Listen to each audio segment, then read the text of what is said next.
दाता भला करे। आज मैं आप जी के साथ तीर्थ यात्रा का, तप साधना का जो फल मिलता है उसके बारे में मैं आप जी से फिर चर्चा करने वाला हूँ। जैसा मैंने अमरनाथ यात्रा की आपसे बात की है, वहाँ का फल जो मैंने कहा था कि इस लड़के को भगवान दे दो, उसने वो ले लिया और उसका काम हो गया। अक्सर लोग ये पूछते हैं कि तीर्थों में जाने से क्या होता है, वो तीर्थ का फल मिलता है। तो मैं इसके लिए आप जी से दो बातें, आपके लिए तो दो कहानियां हैं, वो दो कहानियां आपको सुनाऊंगा। वो जो मेरी आध्यात्मिक यात्रा में मेरे दूसरे संत महापुरुष हैं। यानी पहली बात मैंने माता हरदेवी जी की सुनाई आपको। आज मैं आपको संत बाबा अजमेर सिंह रब जी की बात सुनाने वाला हूँ। जब उनका आत्म साक्षात्कार हुआ, यानी परमात्मा से जब उनका आमना सामना हुआ, तो परमात्मा ने उनसे कहा कि तेरी भक्ति पूर्ण हुई, तू मांग क्या मांगता है। तो उन्होंने कहा कि परमेश्वर मेरे को सूफी संत बना दे। तो ऊपर से ये आवाज़ आई कि वो जगह इस वक्त पूरी है, कुछ और मांगो, धन दौलत राजपाट। तो उन्होंने कहा कि मैंने इसलिए तेरी बंदगी नहीं की है। तो फिर क्या मांगता है। वो कहने लगे कि मेरे को रोज औसतन एक संत आना चाहिए मिलने के लिए, चाहे वो किसी भी अवस्था का हो। तो वो तथास्तु हो गई। तो उनको रोज कोई ना कोई संत महापुरुष जो है ना, वो उनके ठिकाने पे आते, मिलते, बातें करते। हाँ, अगर 8 दिन कोई नहीं आया तो 9वें दिन 10वें दिन 10-11 संतों की मंडली आ जाती। ऐसे ही एक बार संतों की जमात आई, उनके साथ जो उनके प्रमुख थे बाबा जी, वो एक दिन कहने लगे कि रब जी, हमने आपको ना धूप, ना बत्ती, ना पूजा, ना अर्चना, ना कोई जाप या पाठ करते हुए देखा है, लेकिन आपके पास जो परमात्मा की कृपा की शक्ति है ना, वो बहुत है। तो ये आपके पास कैसे आई। तो वो रब जी कहने लगे कि महाराज, आप कहाँ से आए हैं। संत सूझवान थे कि इस बात में कोई गहराई है। वो कहने लगे कि हम तीर्थ यात्रा करके आए हैं। तो रब जी कहने लगे कि आपको वहाँ से क्या मिला। वो कहते कि तीर्थ यात्रा का हमें जो है ना वो पुण्य मिला। तो रब जी कहने लगे कि अब वो जो तीर्थ यात्रा का आपको पुण्य मिला, वो जो फल मिला, वो कहाँ है। बात अंदर की अंदर से थी, गहराई वाली बात थी। तो वो संत समझ गए। तो कहने लगे कि वो जो तीर्थों का फल हमारे पास था, वो आपको मिल गया। वो कहने लगे भी ऐसे कैसे। जो संगत साथ में बैठी थी, बाबा जी ने अपने जो साथी थे उनको भी बताना था, जो संगत रब जी के साथ बैठी थी उसको भी बताना था। अब वो कहने लगे कि आपने हमें ये भोजन करवाया है, रहने की व्यवस्था की है, जो हमारी सेवा की है आपने, वो जो हमारा तीर्थ यात्रा का पुण्य था, फल था, वो परमेश्वर ने आपको दे दिया। ये एक बात, एक कहानी। अब मैं इसी की चर्चा एक और कहानी के रूप में करता हूँ। बात 1986 की है। मैं डलहौजी में राम शरणम के परम धाम स्थान पर पूज्य भक्त हंसराज जी के साथ 5 दिन और 5 रात्रि का साधना सत्संग लगा के आया था। जब वापस आके मैं मोगा पहुंचा, क्योंकि वहाँ से बस बदल के मलोट आना होता था, तो वहाँ मैंने सोचा कि आज इतवार है, आज रब जी जो है ना वो मिल जाएंगे। तो मैं उनको मिलने के लिए, उनके दर्शन करने के लिए, मैं उनके आश्रम तो नहीं था, वो बगीची कहा करते थे, मैं वहाँ पहुँच गया। जाके मैंने प्रणाम किया।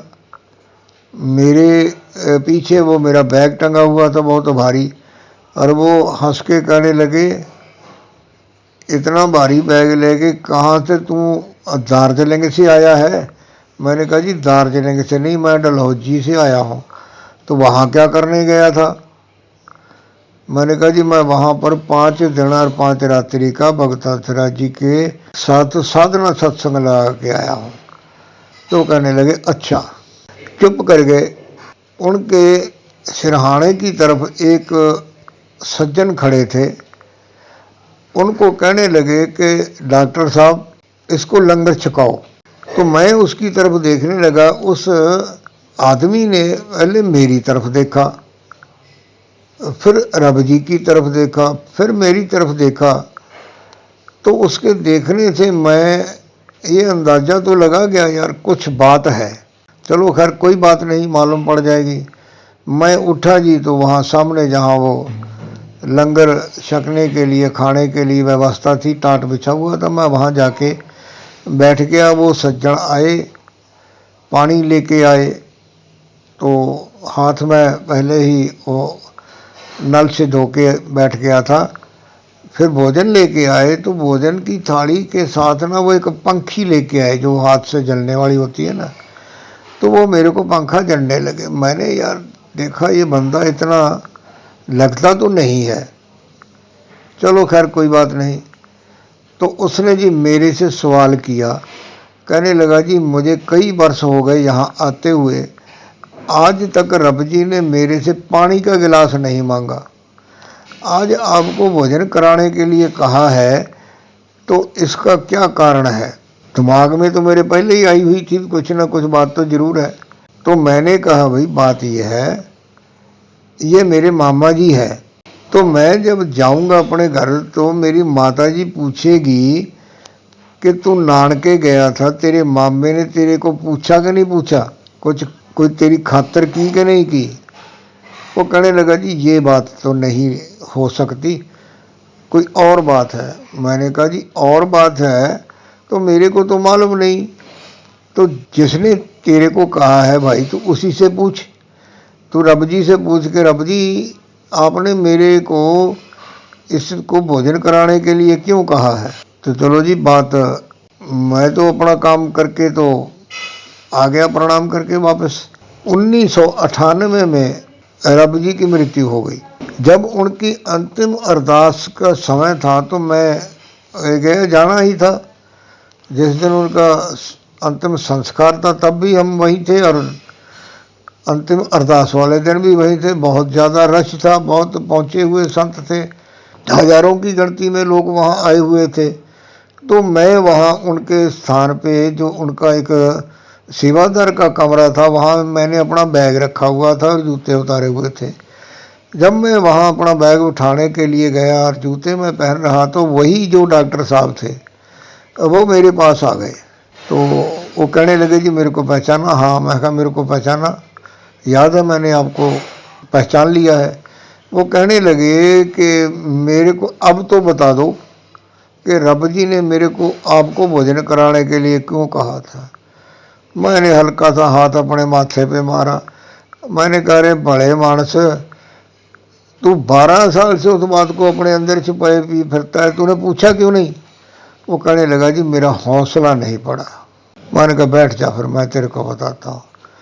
मैंने कहा भाई बात यह है कि उस वक्त तेरे ऊपर कोई बहुत तकड़ी मुसीबत थी, और उस मुसीबत को दूर करने के लिए किसी तपस्वी की तपस्या ही काम कर सकती थी। और बाई चांस मैं तप करके आया था, तो भोजन की सेवा तेरे से करवा के रब जी ने मेरी तपस्या का फल तेरे उस संकट को दूर करने के लिए जो है ना, वो परमेश्वर को अर्पित कर दिया। अब तू बता। वो कहने लगा जी ये बात सच है, मैं उस वक्त बहुत बड़ी मुश्किल में था। मैं बाहर गया था विदेश में, अपने भाई को अपना घर बार जो भी मेरी संपत्ति थी मैं उसको सौंप के गया था। और जब मैं वापस आया तो उसने मेरे सब घर पर जो सामग्री थी, सब मेरी जो जायदाद थी उसके ऊपर उसने कब्जा कर लिया और मेरे को उसने भगा दिया। मेरे पास कोई रहने का ठिकाना नहीं था, कुछ काम धंधा नहीं था। जो पैसे मैं लेके आया था वही मेरे पास साधन थे। तो ऐसे ही किसी ने मेरे को रब जी से मिला दिया। तो मैं यहाँ आने लगा, इनकी सेवा में इनके पास आने लगा। आहिस्ता आहिस्ता मैं थोड़ा शांत हुआ। तो एक रात 2 बजे के करीब रब जी मेरे पास आए और इनके हाथ में वो जो स्कूल टीचर के पास डंडा होता है ना, वो छोटा सा डंडा, और वो कहने लगे कि चल उठ, तेरे भाई को मारना है। ना तू सोता है सारी रात, ना मेरे को सोने देता है।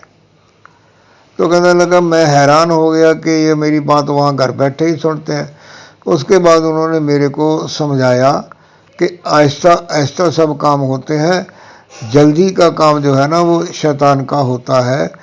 तो उसके बाद जब आपको मैंने भोजन करवाया तो उसके बाद जो है ना मेरा काम बन गया। मैं डॉक्टर हूँ, मैंने डॉक्टरी की दुकान खोल ली, वो चल निकली। और मेरे भाई ने भी जो है ना वो मेरे को जो मेरी ज़मीन जायदाद थी ना वो लौटा दी। सो इस कहानी से भी वही बात है जो मैंने अमरनाथ यात्रा के वक्त सुनाई थी कि संत की सेवा का, संत की संगत का, तीर्थ यात्रा का फल मिलता है। लेकिन उस फल को किसी अच्छे और नेक कार्य के लिए अगर कोई चाहे तो लगा सकता है। तो ये कहानियाँ मैंने इसलिए सुनाई है कि आप संतों के पास जाते हैं तो भी आपको फल मिलता है।